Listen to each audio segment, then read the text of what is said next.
The addressable market for professional video products has expanded significantly as a result of the pandemic. We're now seeing a diverse use of video technologies across corporate, education, house of worship. In terms of the actual workflows and the way that video technologies are used, we're actually seeing corporate being the most varied, and this can range from product demonstrations, virtual events, to training resources or internal communications. As a result, we expect to see more focus on corporate use cases in the short term, more diversification, but many of these use cases can actually be transitioned across and used in maybe a government setting or used in an education setting too. This has led to an increase in the sales of easy to operate entry-level products. This has included both camcorders, as they're very generalist, a versatile workhorse product. Also, pan-tilt zoom PTZ cameras have been very successful due to their ease of operation. They're very easy for someone that's not necessarily from a trained professional video background to pick up and use them. Also, we have the support of the integration channel, making fixed installs maybe in larger meeting room spaces or lecture theatres where they can come in, apply their expertise, develop a complete solution, and then leave it in the hands of the end user to operate in a way that's simple and integrated. A really significant factor for vendors to consider is the changing demographic of end users that's happening from this expanded addressable market and how they need to tailor their route to market.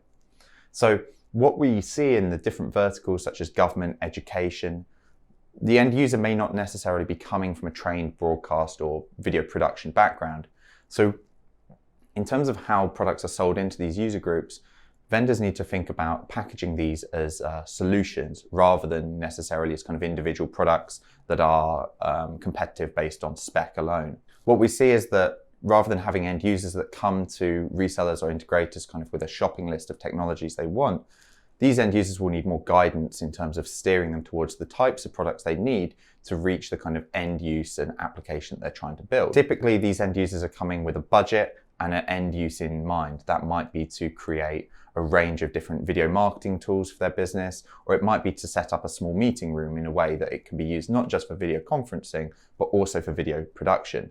These needs are changing and evolving over time as the use of video matures in non-traditional verticals. So the vendors that focus on a solution-orientated approach are going to be the most successful.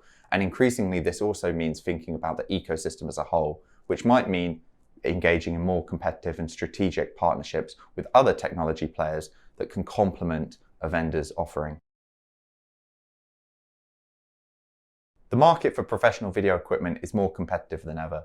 Not only are we seeing new entrants enter this market trying to cash in on the big opportunities that have come out of COVID with an increased usage of video technologies, but we're also seeing existing brands trying to fight for securing components and make sure that they can still get their products to market. It's really important that vendors don't lose sight of the longer term picture and make sure they continue to develop next generation products as well. This will be really important at the longer term of our forecast periods in 2024, 2025, where the need for next generation products that will hit all of these verticals, whether it's corporate, government, education, will be vital to trigger that next generation upgrade cycle and replacement demand.